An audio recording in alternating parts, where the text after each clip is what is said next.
আসসালামু আলাইকুম। আজ বুধবার 20 নভেম্বর 2024। দর্পণ টিভি ইউকে লন্ডন স্টুডিও থেকে সবাইকে স্বাগত। অন্তর্বর্তীকালীন সরকারের 100 দিন পূর্ণ হলো। ছাত্র জনতার প্রত্যাশা কতটা পূরণ হয়েছে? সরকার হচ্ছে জনগণের পক্ষ থেকে রাষ্ট্র পরিচালনার জন্য দায়িত্বপ্রাপ্ত একটি প্রতিষ্ঠান। একটি সরকার যে দৃষ্টিভঙ্গি পোষণ করে তার ভিত্তিতে রাষ্ট্র পরিচালনা করে। আমাদের দেশের বিদ্যমান সংবিধান মোতাবেক জনগণের প্রত্যক্ষ ভোটের মাধ্যমে নির্বাচিত রাজনৈতিক দলই দেশ শাসন করবে। রাষ্ট্র ক্ষমতায় আসীন হওয়ার জন্য একমাত্র বৈধ পথ হচ্ছে জনগণের প্রত্যক্ষ ভোটের মাধ্যমে নির্বাচিত হওয়া। যে দল জাতীয় সংসদ নির্বাচনে সংখ্যাগরিষ্ঠ মানুষের সমর্থন পাবে তারাই রাষ্ট্র পরিচালনা করবে, এটাই প্রত্যাশা। একটি রাজনৈতিক দল যখন নির্বাচনে অংশগ্রহণ করবে তখন জনগণের কাছে অঙ্গীকার করে তারা নির্বাচিত হলে কি কি কাজ করবে। তারা সরকার গঠন করার পর জনগণ দেখতে চায় তারা যে নির্বাচনী অঙ্গীকার করেছিল তা কতটা বাস্তবায়ন করেছে। পরবর্তী জাতীয় সংসদ নির্বাচনে সাধারণ ভোটাররা সরকারকে কৃত অঙ্গীকার বাস্তবায়নে সফলতার উপর ভিত্তি করে তাদের ভোটাধিকার প্রয়োগ করবেন, এটাই স্বাভাবিক প্রক্রিয়া। বর্তমানে আমরা যে অন্তর্বর্তীকালীন সরকার ব্যবস্থা প্রত্যক্ষ করছি তা সাধারণ কোনো সরকার ব্যবস্থা নয়। এর আগে আমরা বেশ কয়েকবার তত্ত্বাবধায়ক সরকারের অধীনে জাতীয় নির্বাচন অনুষ্ঠিত হতে দেখেছি। তত্ত্বাবধায়ক সরকারের মূল দায়িত্ব ছিল নির্দিষ্ট সময়ে সুষ্ঠু জাতীয় নির্বাচন অনুষ্ঠানের মাধ্যমে পরবর্তী নির্বাচিত সরকারের কাছে দায়িত্ব হস্তান্তর করা। কিন্তু বর্তমানে আমরা যে অন্তর্বর্তীকালীন সরকার ব্যবস্থা প্রত্যক্ষ করছি তা বাংলাদেশের পরিপ্রেক্ষিতে সম্পূর্ণ নতুন একটি সরকার ব্যবস্থা।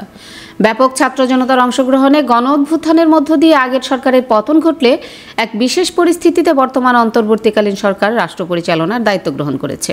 এ সময় আকাঙ্ক্ষা ব্যক্ত হয়েছিল যে স্বৈরাচারী ব্যবস্থা যেন আর ফিরে আসতে না পারে, একই সঙ্গে বৈষম্যমুক্ত সমাজ গড়ার দিকে এগিয়ে যাওয়া। কাজে বর্তমান অন্তর্বর্তীকালীন সরকার জাতীয় নির্বাচন অনুষ্ঠানের সঙ্গে সঙ্গে রাষ্ট্রের বিভিন্ন ক্ষেত্রে যেমন বৈষম্য বিদ্যমান রয়েছে তা চিহ্নিত করে কাজ শুরু করবে এবং স্বৈরাচারী ব্যবস্থা যাতে ফিরে না আসতে পারে তার জন্য দীর্ঘদিন ধরে শাসকরা সাংবিধানিক এবং অন্যান্য প্রতিষ্ঠানগুলো ধ্বংস করে যেভাবে দলীয়করণ করে ওই প্রতিষ্ঠানগুলোকে ভোতা করে ফেলেছে, এই প্রতিষ্ঠানগুলোর পুনর্নির্মাণে রূপরেখা তৈরি করবে।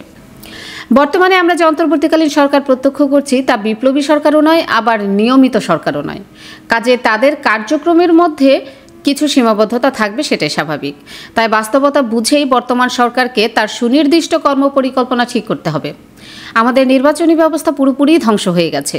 বিশেষত বিগত অন্তত 3টি জাতীয় নির্বাচনে সাধারণ মানুষ তাদের ভোটাধিকার প্রয়োগ করতে পারেনি। এসব নির্বাচন ছিল পুরোপুরি বিতর্কযুক্ত, ফলে তা জাতীয় ও আন্তর্জাতিক মহলে কোনো গ্রহণযোগ্যতা পায়নি। আর এই কারণে সাধারণ মানুষ ক্রমশ নির্বাচন বিমুখ হয়ে পড়ছে। কাজেই বর্তমান অন্তর্বর্তীকালীন সরকারের অন্যতম প্রধান কাজ হবে এমন একটি নির্বাচন ব্যবস্থা গড়ে তোলা যার মাধ্যমে সাধারণ মানুষ নির্বিঘ্নে ভোটাধিকার প্রয়োগ করতে পারে, কোনো শক্তিই যাতে নির্বাচন ব্যবস্থাকে প্রভাবিত করতে না পারে তা নিশ্চিত করা। জমি নিয়ে হয়রানি আর নয়। পূর্বাচল প্রবাসী পল্লী লেআউট প্ল্যানের মধ্যে দিচ্ছে আপনার পছন্দের জমি মূল্য পরিশোধের সাথে সাথে রেজিস্ট্রেশনের সুবিধা। প্রবাসী পল্লী গ্রুপ, প্রবাসী ও স্বদেশীদের জন্য। তবে অন্তর্বর্তীকালীন সরকার অস্বাভাবিক উচ্চ মূল্যস্ফীতি নিয়ন্ত্রণে যেমন কোনো সাফল্য প্রদর্শন করতে পারছে না, এক্ষেত্রে সরকারের তেমন কোনো দৃঢ় পদক্ষেপও প্রত্যক্ষ করা যাচ্ছে না। উচ্চ মূল্যস্ফীতি নিয়ন্ত্রণ, আইন শৃঙ্খলা পরিস্থিতির উন্নয়ন এবং জাতীয় নির্বাচনে জনগণের ভোটাধিকার নিশ্চিতকরণ, এসব ক্ষেত্রে অন্তর্বর্তীকালীন সরকার এখনও তেমন কোনো প্রত্যাশার আলো দেখতে পারেনি। সুতরাং দুঃখজনক হলেও বলতে হয় 100 দিন অন্তর্বর্তীকালীন সরকার জন আকাঙ্ক্ষা পূরণ করতে পারেনি, এমনকি এক্ষেত্রে তারা কোনো পথরেখাও দেখাতে পারছে না। মূলত এসব কারণেই 2024 সালের গণ অভ্যুত্থানের যে আকাঙ্ক্ষা তা বাস্তবায়নে নিরন্তর কাজ করে যেতে হবে। ভূরাজনৈতিক কারণে বাংলাদেশের অবস্থান খুবই গুরুত্বপূর্ণ। আমরা যদি অভ্যন্তরীণ সমস্যা নিজেরাই সমাধান করতে না পারি, সরকার যদি দেশবাসীর আকাঙ্ক্ষা পূরণ করতে না পারে, তাহলে বিদেশি শক্তি বাংলাদেশে তার আধিপত্য বিস্তারের চেষ্টা করবে, এটাই স্বাভাবিক। তাই এ ব্যাপারেও আমাদের সদা সতর্ক থাকতে হবে। কি আপা দেখে চলতে পারেন না? সরি আপু, আগামীকাল আমার ওমরার ফ্লাইট। আমার জন্য আবায়া কিনতে হবে, হাজবেন্ডের জন্য তোপ এবং মেহমের কাপড় কিনতে হবে, যার জন্য খুবই প্যারায় আছি।